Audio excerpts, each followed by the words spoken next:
Okay, guys, welcome to the history class today. What you're going to work on today is we're going to start looking at the February Revolution, particularly in terms of what actually forced Tsar Nicholas to eventually abdicate. I've set this out in the Google Doc. It's fairly straightforward, but just run through this so you're perfectly clear in terms of what you need to do. You have got a timeline here. Okay, this is the short-term effects or short-term not effects, causes that led to the revolution in 1917. And you'll see all the events are in the box on the left-hand side. What you need to do is go through and you're going to take them out of this box and you're going to put them in whichever box you feel is appropriate. So is it a social cause? Is it a military cause? Is it a political cause? All right. They are fairly self-explanatory. You'll see some of the boxes here have two separate ones. Okay, it doesn't mean that they're going to end up in the same box. So just think about where you might actually place these.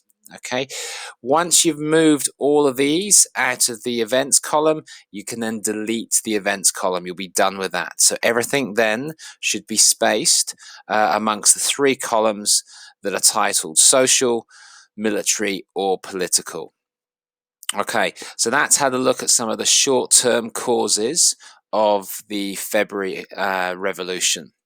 Okay, what we're going to get you guys to do now is start building the second table down below.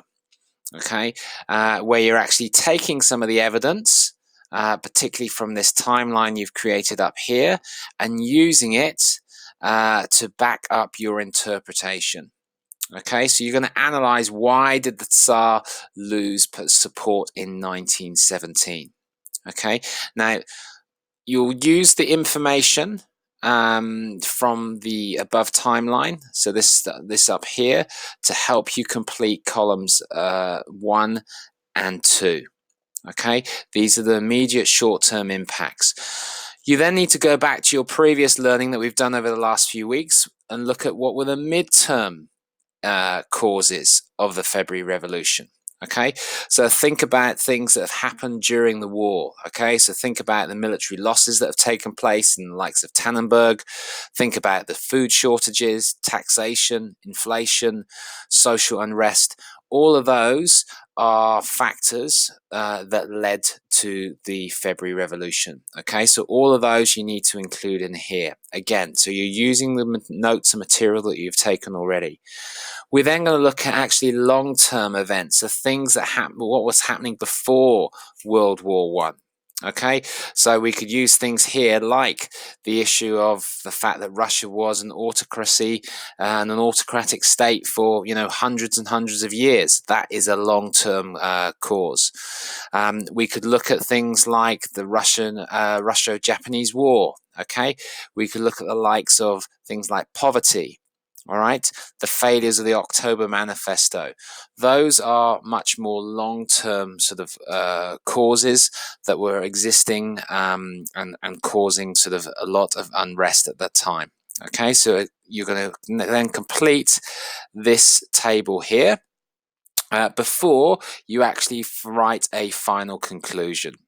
Okay, where you're going to explain whether you feel that the main cause of the revolution was just World War One in general, or was it the failure of the Tsar before and during the war itself? Okay, so it's a three-stage part. Firstly, doing this timeline, you're sorting basically the content out into various social, political, military order. You're then using this and your notes to start analyzing. Okay, why did the Tsar sort of lose support? Okay, and then you're writing a conclusion in this bottom piece here. Okay, good luck. Any questions? Let me know.